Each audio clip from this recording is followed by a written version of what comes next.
ఒకానొక టైంలో మీకు కూడా కాల్ చేసి కమిట్మెంట్ అడిగిన మాట వాస్తవమే. ఎస్, అడిగారు ఎవరో.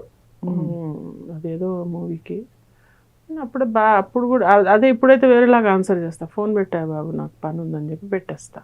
అప్పుడు తిట్టేశాను అనుకోండి, కానీ అడిగిన విధానం కూడా అలా మీరు ఇలా చేస్తారు అలా చేస్తారని కుదరదని ఒకే ఒక్కసారి ఫేస్ అయినా. అట్లా క్యారెక్టర్ ఆర్టిస్ట్గా ఉన్నప్పటికీ సరే, ఈ కమిట్మెంట్ కాల్స్ కాకపోయినా ఇప్పుడు ప్రెజెంట్ సోషల్ మీడియా ఏదైతే ఉందో, నేను ఎగ్జాంపుల్ ప్రగతి గారిని తీసుకుంటాను.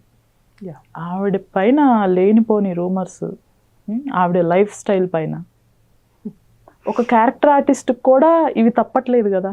అదే కదా ఇప్పుడు ఎలా అయిపోయిందంటే, ఈ సోషల్ మీడియా ఒక వరం ఒక శాపం రెండు. అది it's a boon and a curse. ఎవరంటే వాళ్ళు, అంటే ఒక ఎడ్యుకేషన్ తక్కువ ఉన్న వాళ్ళు కూడా దే కెన్ రీచ్.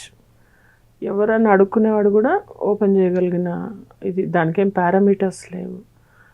ప్రతి ఒక్కళ్ళు దానిలో వెళ్ళిపోయి ఏదో కామెంట్ పెట్టడం, దానిలో ఒక పైశాచిక ఆనందం వాళ్ళకి.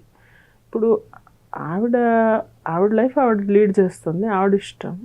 ఆవిడ ఎలా ఉంటుందో ఇట్స్ ఇండివిజువలిస్టిక్. మళ్ళీ కూడా చెప్పిన ఎవరి ఇష్టం వాళ్ళది. ఆవిడ అలా ఎందుకు ఉంది, లేకుంటే ఇంకొకనా వీళ్ళు ఇలా ఎందుకు చేస్తున్నారు, అందరూ జడ్జిలు అయిపోతారు. కరెక్ట్ అండి, మీరు చెప్పింది ఇండివిడ్యువల్ అనేది ఎవరికైనా ఉంటుంది. బట్ దాన్ని పబ్లిక్ లోకి తీసుకురావచ్చా? ఏది మన పర్సనల్ లైఫ్ ని పబ్లిక్ తీసుకురావచ్చు. Again it is individualistic. ఇప్పుడు నేను నా రీల్స్ చేశాను, లేకుంటే నా ఇన్స్టాగ్రామ్, యాక్చువల్లీ నా ఓన్ యూట్యూబ్ ఛానల్ పెట్టుకున్నాను నేను. కానీ నాకు టైం ఇవ్వడానికి లేక నేను కొన్నాళ్ళు ఆపేసాను. నేను ఇంటర్వ్యూస్ ఇవ్వను, నేను చేయను అని.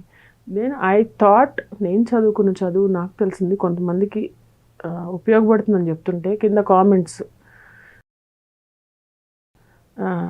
చెప్పేవాళ్ళు వెళ్ళమ్మా సోది బుచ్చి అని. అంటే వాళ్ళ మెంటల్ లెవెల్ అర్థం చేసుకోండి.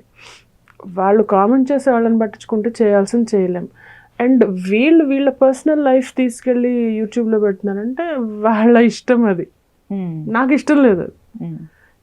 నేనేం చేస్తాను, నా ఫన్, లేకుంటే నేను నా డైలీ యాక్టివిటీ, నా జిమ్, లేకుంటే నా ఇంకోటి పెట్టాల్సిన అవసరం లేదు. కానీ ఆవిడకి అది ఇష్టం కాబట్టి పెట్టుకున్నారు. She wants to project her self like that. పెట్టినప్పుడు ఈ కామెంట్స్ కూడా అలానే రిసీవ్ చేసుకోవాలి కదా. అంటే ఆవిడేమి అది నేను పెడితే నేను సమాధానం చెప్పగలను. నేను పెట్టిన దానికి అందరి తరపున అడుగుతున్నాను.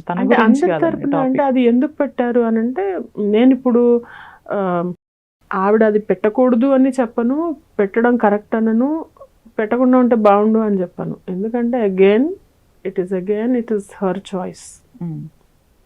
ఆవిడ ఇష్టం, ఆవిడ పెట్టుకున్నారు. ఇప్పుడు చూడాలని ఇష్టం లేకపోతే జస్ట్ ఒకసారి ఇలా అంటే పైకి వెళ్ళిపోతుంది వీడియో. ప్రగతిగా టాపిక్కే కాదండి ఇక్కడ నేను టాపిక్. ఇప్పుడు చాలా మంది అది కూడా తీసుకోండి ఒక టాపిక్. వాళ్ళంతటా వాళ్ళే వచ్చి ఒక ఇన్స్టాలో నోట్ రిలీజ్ చేసి ఈ డివోర్స్ అనేది అనౌన్స్ చేశారు. అంతకు ముందు నుంచే నడుస్తున్నాయి. ఎప్పుడైతే అనౌన్స్ చేశారో ఇంకా ఎక్కువ న్యూస్ స్ప్రెడ్ అయింది. దానికి రీజన్ అదని, ఇది అది అని. ఆ తర్వాత మళ్ళీ కోర్ట్ కేసెస్ వరకు వచ్చారు ఈ సోషల్ మీడియా వీటిపైన.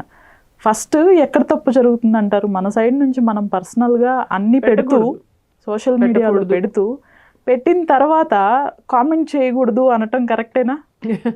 అది మన ఏది కంట్రోల్లో ఉండదు. మీరు పెట్టద్దు, పెడితే మీరు అది ఎక్స్పెక్ట్ చేయొద్దు. యాక్చువల్లీ పర్సనల్ లైఫ్ అనేది ఒక లెవెల్ దగ్గర అయితే ఆపుకోవాలి కదా. చాలా మంది ఒక లెవెల్ దగ్గర పర్సనల్ అండ్ వీళ్ళు పబ్లిక్ ఫిగర్స్. ఎవరైనా నేను పబ్లిక్ ఫిగర్ అని చెప్పుకునేంతలాగా నేను ఒక 10% అనుకుందాం, ఒక 20% అనుకుందాం.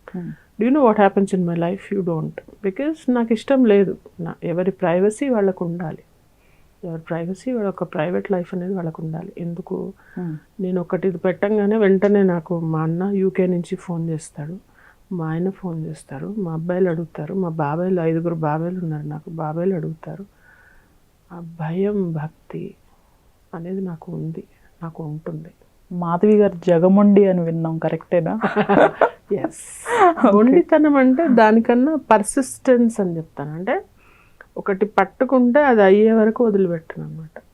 చాలా అంటే మొండితనం ఎంత పీక్స్ అంటే, అది చేశాకనే నేను కొలాప్స్ అవుతాను. సపోజ్ వర్క్ తీసుకోండి, మార్నింగ్ 5 o'clock లేచి నేను పడుకునేసరికి 12:30 అవుతుంది. ఈ లోపల ఏం చేయాలనేది 100% నేను చేసి తీరుతా.